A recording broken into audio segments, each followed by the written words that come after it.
Yeah, and I apologize. It's like one of those. It's like 500. Yeah, It's hard to I know it. get in the conversation. You can't see all those 5,000 numbers. What in the world?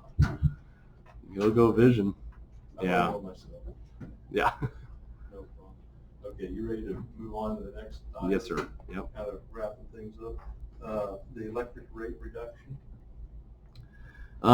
This is kind of something that Mandy and I have been mulling over. Mandy's put a lot of work into it to try to see where we're at, which direction we should go with it. And obviously we've been kind of monitoring it. We've been kind of adjusting the PCA. We've adjusted the PCA twice in the last 12 months or so. And again, we've continued to, the power market's just cheaper, but also some of the contracts have changed, and we've gotten some wind energy we got on the tail end of that was super cheap. Obviously something like this is going to just continue that trend. But kind of our idea is, the idea was to build up that reserve and to be able to do some improvements to our infrastructure.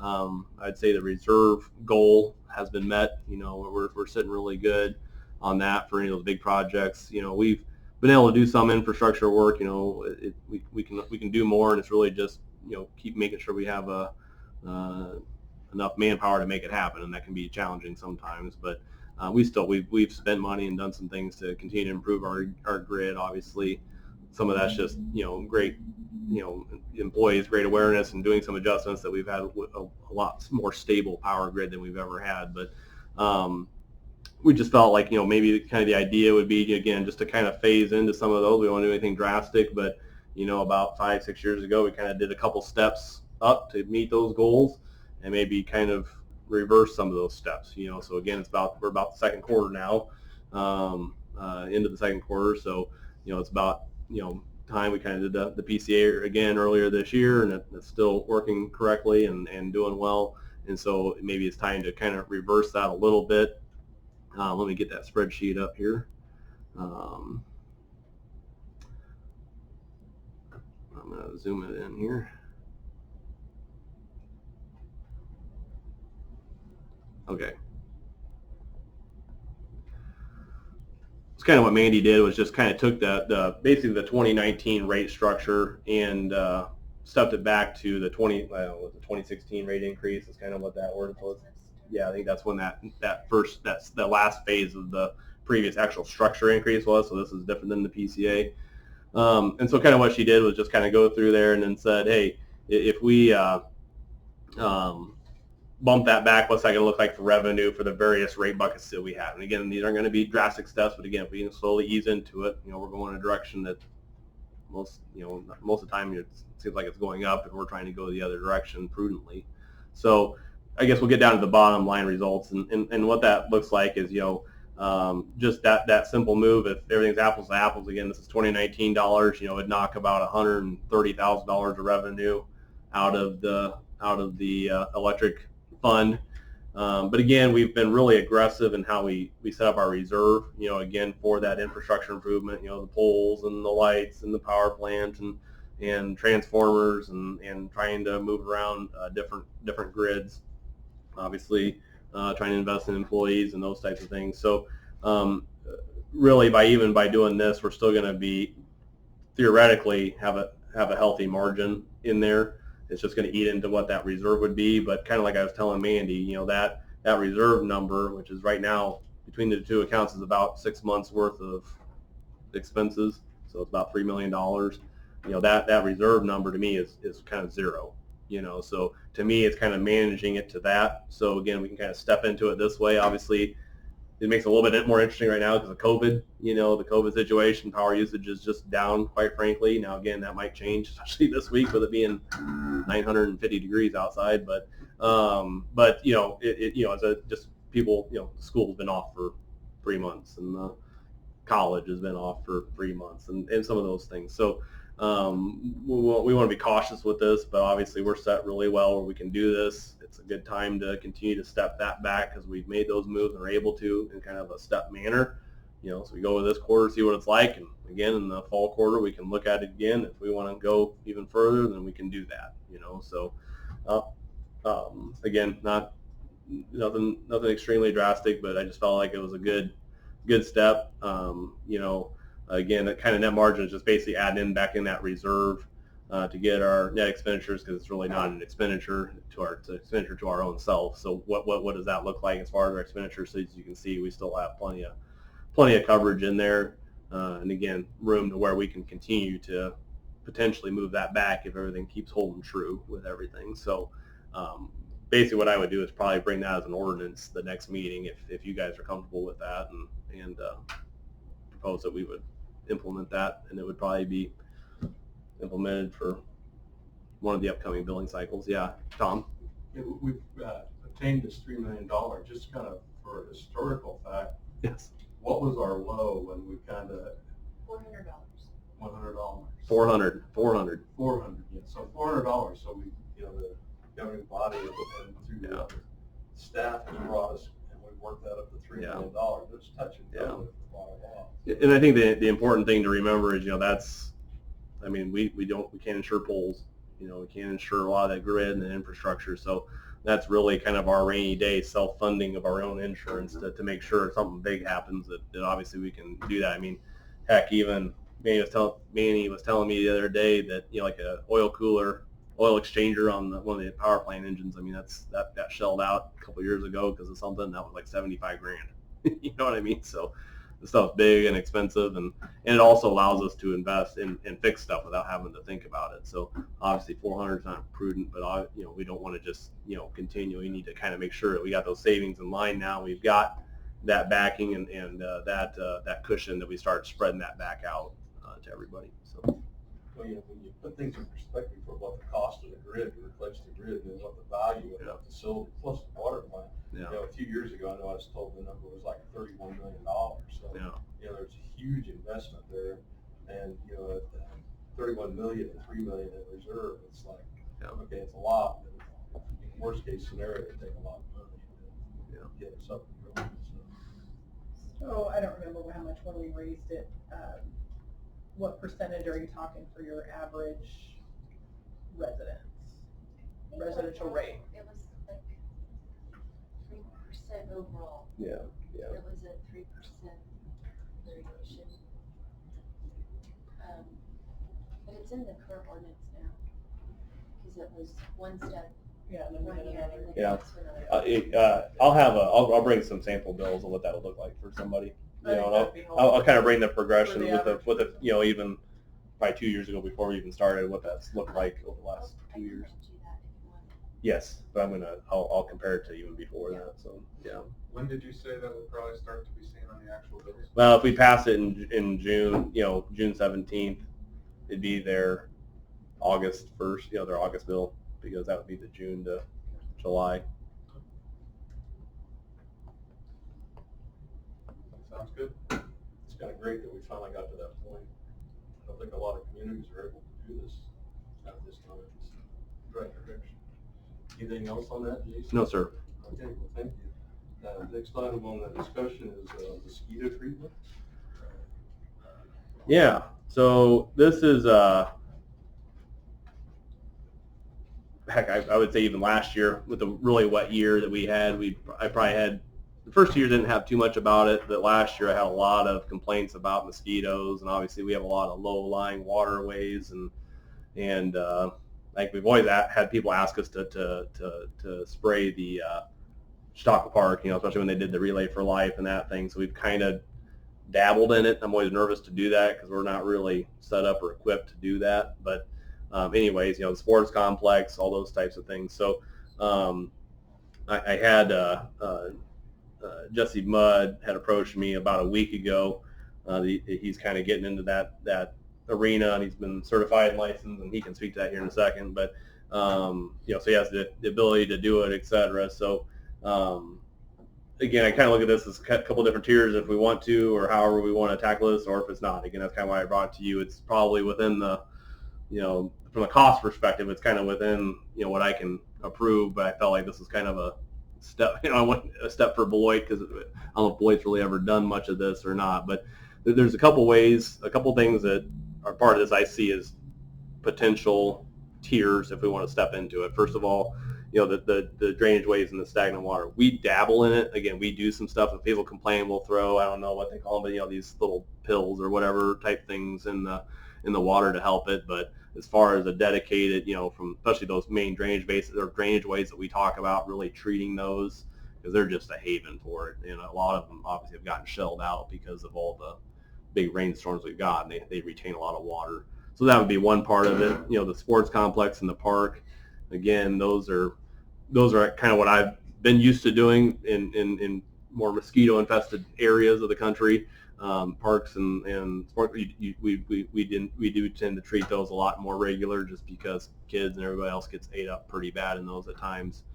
And then the third part that was kind of brought forth was the idea of just, do you fog the whole town? Again, use the right type of equipment and the right strategy and all that kind of stuff, yeah.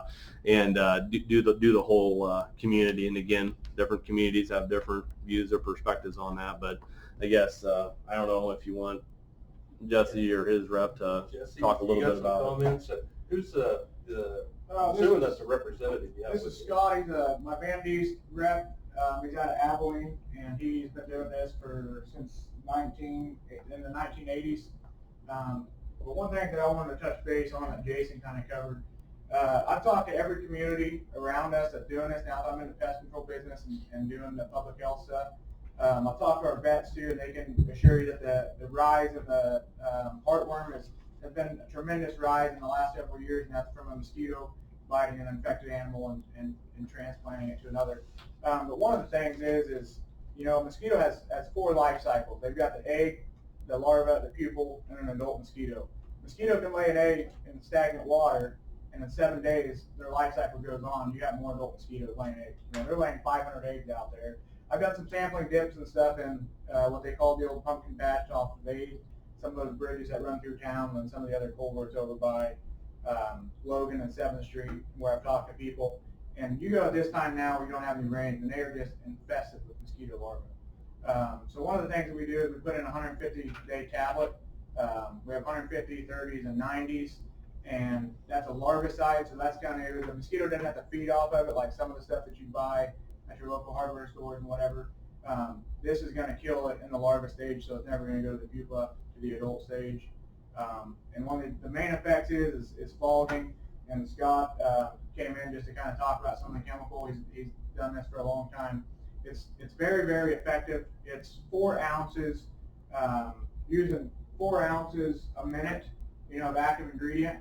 And so fogging the town and being the evening, your pollinators and stuff are already in hives and up. Most of your bugs and insects that are out in the evening are your mosquitoes, and that's what is a target pest. It's very, very effective. The other communities and stuff that do it, they say they have great results with it, but it's not just, it's a 2-step deal really. You have to treat the larvicide and do the town fogging. It'd be every 30 to 45 days, with more frequently doing the larvicide treatments like I told Jason with the bid that we gave him. Scott helped me out with. That's also doing like the Chautauqua Park extra if they're going to do the Relay for Life or that camping or the disc golf deal. Any other special events we're going to have, like the sporting deal or like that 8th Street football, we could really kind of hit those targets, extra the night before or something, just to kind of be more effective. And I know I've talked to some people and they said, well, you'll never control it apart. You've got the river surrounding us. Well, mosquitoes they're not going to nest in the river. You got most of the time a constant flow of some water. They're in the stagnant in the bridges, and if you walk down there and you look and you see all these little, the larvae, you can see them coming up to the surface. Well, every 7 days you're going to have an explosion. So if I treated an area, I did the dipping and the sampling and treated an area now, but we got a huge rain, 2 inches of rain, that's going to wash all that out. Yeah, it's no good. Well, a couple of days later, I'd want to go back after all the water had stopped flowing, do some more dipping samples and stuff, and then treat all those waters and bridge spots again. Is it going to be 100% effective and kill every mosquito in town? No. But, there's a lot of complaints, and myself, in the area I live by the West Main ditch, I know in the evenings we can't even sit outside, and I spray my own yard to help, but we'll go on bike rides, and I got a couple kids who, are really prone to it. They're just swollen up with mosquito bites, and it's just something that I think that we could do as a community. Every other community, municipality does it. There's some, and Scott can vouch for me, that he knows a pest control company doing it for cities smaller than us, and they're spending over 10 grand to have pest control companies in. The thing is with municipalities that hire somebody in, they don't want to have, they don't want to spend the money on a machine. They don't want to send somebody to go calibrate it every year, have employees out in the evenings to do it, and then they have to get certified every year. They have to keep all their public health, the testing and everything that you have to do. You have to update that and keep all that up to date as well. So there's just a lot to it. I've done all that. I've got a $2.5 million insurance policy. This is just a brand new business that I've got into, is the lawn care and spraying treatments, as well as the pest control and stuff. So if you guys had any other questions though, about chemicals and whatnot, I can answer some, but I did bring Scott around too, because he's a lot more knowledgeable about it. So Go ahead, Matt. So what would the total price be, and how many treatments would we get out of that price? the total price was About $6,300. yeah, about $6,300 to do the city for the whole year. There's some extra in there that we did that I told Jason. So if you get complaints, if somebody's complaining in an area, Jason called me, or somebody could call, and that next evening, when permitting, I would go around. I'd really make sure that I hit that area again. And that's going to be a lot of like your 7th Street to Logan, and then down around through that, where that creek kind of runs through. That's where I've seen, just kind of samples from my kids and just kind of, messing around. I've seen a lot of it, talk to some people that live around there, and they say the same thing. In the evenings, they can't even sit outside because the mosquitoes are so bad. So, but that would cover your larvicide treatments, your fogging treatments. I gave Jason a breakdown of it the other day. It's roughly about $4,000 of expenses just for me. The rest of it would be labor and stuff for my time and my machine. And the old machines are a thermal fogging system. The new machine that I'm purchasing is a cold aerosol fogger, so you're not having to burn a propane or burn something else and putting extra pollution into the air. So it's a very, very I'd say earth-friendly, green machine is what they're calling them now. So What sort of public health concerns do we have? with mosquitoes, you got the Zika virus, you got West Nile I'm virus. talking about the chemicals. The public health concern is you're really not gonna have any chemical on you. Fogging and stuff. I'd have a remote in the vehicle where I could shut it down or turn it down if I was, in the evenings I was approaching somebody riding a bike or somebody walking. I'd be able to shut that down until I got a safe distance away from them and start it up again. I could address something on an annual basis, other than this year yet. We will do calibrations and droplet testing in multiple machines. And when we go stand out in that fog and catch it on a wand and gather the droplets to get them analyzed, make sure the machines are putting out the right droplet size, we do wear safety equipment then, because we're standing right on it for a long period of time. But other than that, I don't feel there is a public health risk. We're putting out 4 ounces. I've done the calculation, how much active ingredient would we put out across the town, and it's so minuscule for the LD50s these products have that it's just not a, you'd have to ingest a large amount to have a lethal dose, and we put out 4 ounces a minute at 10 miles an hour of a product that's a 4% active ingredient. And so when you do your calculation, you probably put out more active ingredient dusting your 7 in your garden, in one garden, than you put out across the whole town. Almost. That's a little exaggeration, but it's pretty close to that. So I've done it since '89 with a few years off doing other things, and just haven't had, people getting sick from it. What I have had public health concerns is when we did the thermal fogging and burn the diesel and burn the kerosene, from putting that in the environment. But most of the products have caution labels, and we kind of went away from malathion. Still can use the Dursban ingredient, but most of them have gone to the pyrethroids now, which are very, very common. The biggest concern I would have would be killing pollinators. So try to target the timing when pollinators aren't out. So if you go in the middle of the day, the mosquitoes aren't really active, you go in the middle of the day, you will get bees. The products are going to harm bees if you do adulticiding. The larviciding products, the most common one's methoprene, which would go on your collars for your flea and tick, your cattle, IGR treatments, that's the type of ingredient there, or BTI, which is a cousin to what you put on the corn for corn rootworm, the BTK, the BTI. So those products are very low risk. But all the good products that worked really good in the 70s are gone. All the Skull and Crossbone products are all gone now. They're down to the caution label ones, which probably irritants, if you get the direct product on you, and long term through your skin, I guess so that's why we wear safety equipment when we're in it all day. Scott, even the pyrethroids, aren't those, a lot of those, the products are labeled like in food service, restaurants, and those type of facilities, it's that.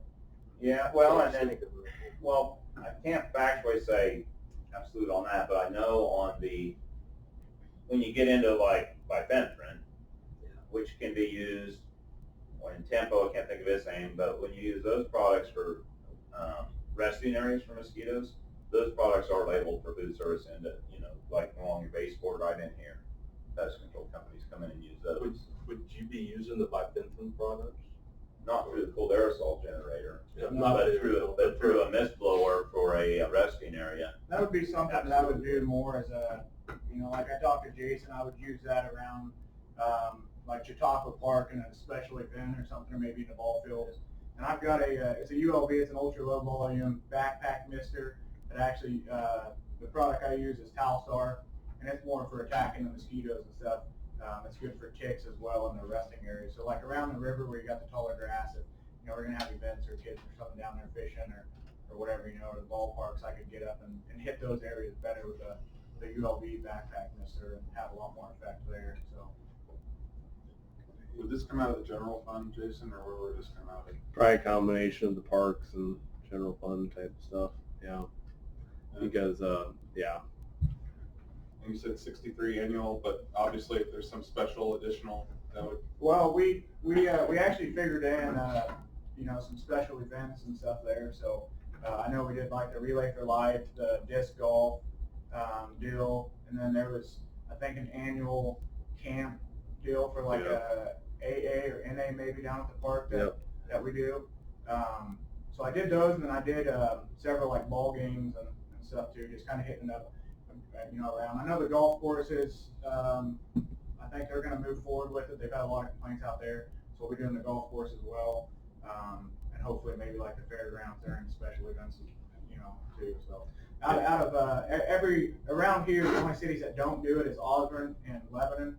And I'm doing the same thing with them. I'm hoping that they're gonna, hire out to do it as well. So, but Beloit, Osborne, and Lebanon, within like a 60-mile radius, are really the only three municipalities that don't do it. So, I guess, Jason, if you're looking for. Well, I just wanted to let you know about it. I mean, I don't know, yeah, what your thoughts were.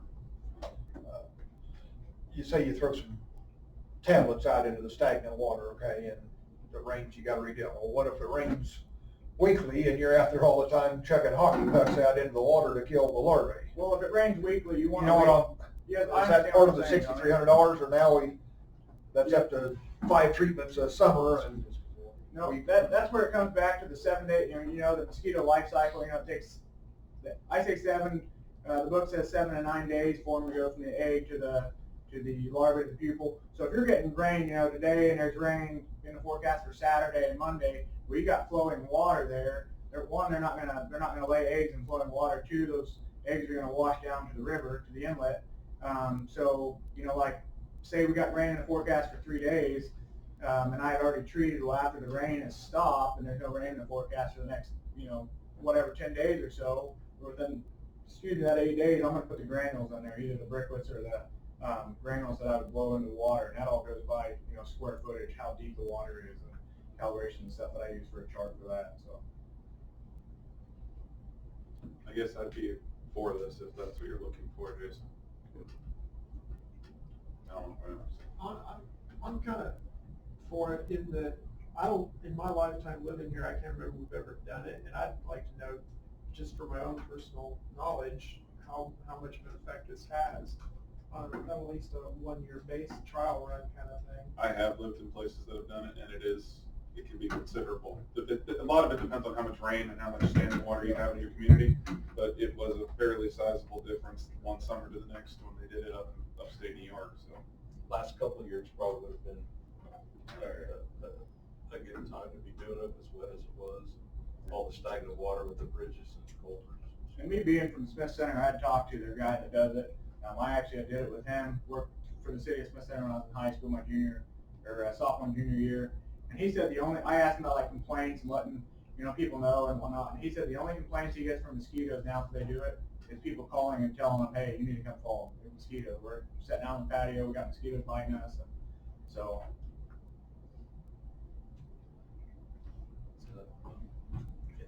sounds like if Jason wants to work with them, that the governing body is fine. I think it's nice, kind of proactive type of effort. Be nice for sometimes when those ball games are going up there. Yeah. So they get kind of bad. It'd be really nice there for sure. Especially around dusk. Yeah, yeah. How's West Glen Elder though? Yeah, we'll talk to them. I hear you. That feels Okay, down. well, thanks, Jesse. Thank you guys for your time. Thank you. Scott, thank you. Scott, thank you for coming up.